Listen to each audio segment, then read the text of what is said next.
Your kiddo used to be a great napper, but lately they've been resisting their nap or sometimes skipping it entirely. Is it a phase or is this the end of naps as you know them? Should you let them skip it or keep trying? Is quiet time really a thing and how can you make it work for your child? Today I'll discuss a nap refusal in toddlers, strategies to encourage a nap, and when it's really time to say goodbye to napping altogether. Make sure to stick around until the end because I'll also cover transitioning to quiet time and how to make it work for your child.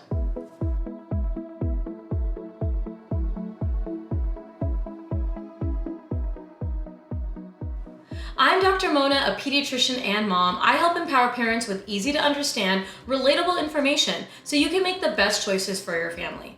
Make sure to like this video and subscribe here to Peds Doc Talk TV to stay up to date on the latest videos and new content. Looking for even more toddler resources? Don't forget to head to PedsDocTalk.com and check out all of my toddler courses and guides, including topics like picky eating, potty training, toddlers and tantrums, and navigating common toddler behaviors, and a guide on toddler development.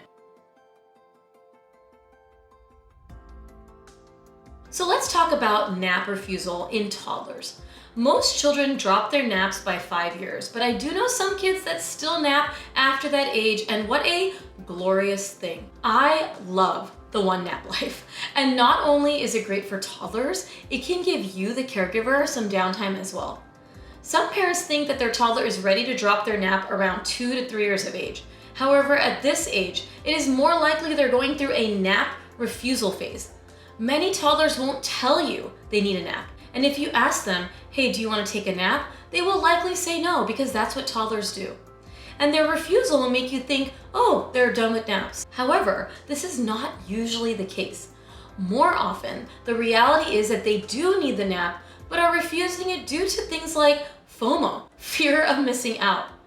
Nap refusals are common after 18 months and beyond because everything is so exciting, so it makes them not want to sleep. But in reality, they need that nap and don't realize it. They can also have nap refusal phases when going through language explosions or developmental progress. Think of the kid singing a song to themselves during an entire nap instead of sleeping. You may think that naps are done forever, but it's likely just a nap refusal phase. Hold strong, the naps will likely come back. If I could, I would drop flyers from the sky to tell parents not to give up on offering a nap to their under 4-year-old. Continuing naps at this age can mean fewer meltdowns, improved nighttime sleep, and an overall better demeanor for that child. But stay tuned on when it's likely time to say goodbye to nap time. Now let's cover some strategies to use when dealing with nap refusal. First, make sure their schedule is appropriate. Toddlers on a one nap schedule should be going down for a nap starting between 12:30 to 2 p.m. as the start time. A child older than 3 may take an even later nap, which is fine, as long as it's not causing them to stay awake past 9 p.m. Their nap shouldn't be longer than 3 hours if they're on one nap. If their nap interferes with bedtime, you may need to adjust their nap start time or the duration of the nap. I do believe that every child has different sleep needs, and their breakdown of sleep may be different. Some kids may sleep only at night or only for 1 hour during the day with their nighttime sleep, and some may do better taking a 3-hour nap with 12 hours at night. All of these schedules are okay unless you're seeing problems with nighttime sleep, in which case nap adjustments need to be made. Second, try to be physically active during the morning. If they are not in daycare or preschool, try signing them up for an activity like toddler tumbling or soccer. The extra physical movement might encourage them to keep napping for a few more months or even years if you're lucky. I also say screen time is an activity best to do in the morning right after breakfast, or better even after they wake up from a nap, and encourage more physical play to get them moving and tired in the morning. Third, be consistent with offering the nap. A child is ready to drop their nap if they're over 3 years of age, and if you have consistently offered the nap for 2 weeks without any midday naps happening. Yes, you heard me right. You have to give it 2 weeks. Even 1 or 2 naps during 2 weeks are reasons enough to keep offering the nap. As a child approaches 3 years of age, you may see them take only 25 to 50% of their naps. This means that they still need a nap, so don't stop offering it to them. Our own son at 3 years of age naps 4 to 7 of the days of the week. Some days he lays and sings to himself for 2 hours, with a maybe 40-minute doze off, and other days he sleeps for 3 hours. I still remember around 2.5 years of age, he refused naps for 10 days. As we approached 14 days, I told my husband that it might be over, and then the next day, he slept for 3 hours. And after that, the naps came back. So do give it the full 2 weeks. If they're refusing the nap, practice having them say goodbye to a few toys and people in the house if there are people before the nap. Toddlers get FOMO, so by saying bye and tucking toys into bed, you're priming them for the next phase of the afternoon, which is sleep. You're showing them that they're not going to miss out on anything while they're resting. Also, talk about why they're taking a nap. For example, it's rest time. Why do we rest? Yes, so we can play and have fun. What do you want to play with after your nap? If they remember they have to rest in order to play, they're more likely to want to rest. Saying these phrases is so clutch because as they get older and hear it over and over, you may get a child that will tell you, "I'm so tired, time for nappy nappy," or they'll tell you themselves that they want to go down for a nap.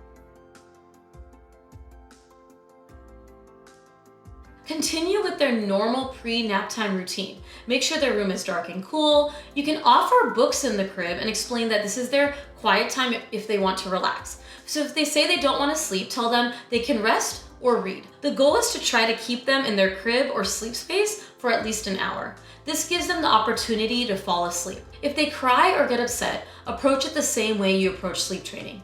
For example, continue with graduated time check-ins if that has worked for you and your child before. If they're laying in their crib and they're happy, they're singing, talking to themselves, I would let them do that as long as they can, treating it almost like a quiet time and not interrupting them or interrupting that session. If your child is over 2 years of age, give them power of choice. Focus on giving them that control. Toddlers love being in control. And when we're making them do something like nap, they want to assert their power. So say something like, "Where do you want me to tuck you in?" Or "Where do you want me to put your lovey? Do you want me to put your stuffed animal here or here?" They can point to what or where they want something, which helps them give them perceived control, like they are the ones choosing some aspect of this nap. And remember, be consistent and continue to offer the nap for 2 weeks. Do not give up. If they don't have a single nap in that time frame, it's time to think about dropping the nap. It also may be time to drop a nap if your child has been taking a nap but has also been struggling to fall asleep at bedtime, or you may need to move the nap up or shorten its duration. Remember, every child has different sleep needs, so the goal is for you to find out what works best for your child and their needs. Now, dropping a nap does not mean you have to lose all of your time to get things done or rest. Quiet time is a good alternative for a child who has officially dropped their naps completely, meaning you've gone past those 2 weeks and there's no naps being taken. Remember what I said already, that if your child is going through a nap refusal phase, offering books in the crib when you lay them down can be a segue to see if they want the quiet time or nap. But you can remove those books once they start going back into napping after a refusal phase is complete. I like quiet time because it gives parents some much needed time, and this independent time is actually important for children. Similar to us parents, giving children time by themselves can help reset their day and emotions. It's a win for everybody. Quiet time is an evolution of independent play and is best implemented after 3 years of age when their attention span is more prolonged. Transitioning to quiet time can be intimidating, but know that with consistency, the transition can be successful. It is an adjustment and can sometimes take a few weeks to get your child to accept the new routine. Remember, if quiet time is something you want to happen, be consistent and hold your boundary. Repeat the boundary to your child. It's quiet time. It's time for you and daddy to both have time alone to rest. Think about what space you want to use for quiet time. Make sure it's a safe space and allow your child to choose and have control over what activities are available during quiet time. Some good options include crayons, books, puzzles. We like the Water Wow coloring books, train sets, dolls, or sticker books. If you can, find an activity special to quiet time to make it stimulating and exciting for that child during that time. Quiet time should be ideally at least 1 hour or more, up to 3 hours if you'd like, but you may need to start with a short quiet time of 15 minutes and gradually increase the time if they're not understanding the concept. This will help them to understand the concept better and accept it. Prepare your child for quiet time by explaining how it will work. Use a wind down routine as you would for nap time. Young children have difficulty understanding the concept of time, so consider using a visual timer or light if your child is older than 2 and can grasp the concept. Explain how that timer will work or use a light as a visual cue for when quiet time is over. For example, the sound machine light is red during quiet time and turns green when quiet time is over. When the light turns green, you can come get me. Or if there's a visual timer, say the same. When the timer goes off, quiet time is over. This makes the concept of time more tangible for young children. If your child comes out of quiet time before quiet time is over, gently bring them back to the room. This is part of consistency. If they have a quiet time related meltdown, which means they don't want to do quiet time, hold the boundary and be compassionate as they are learning.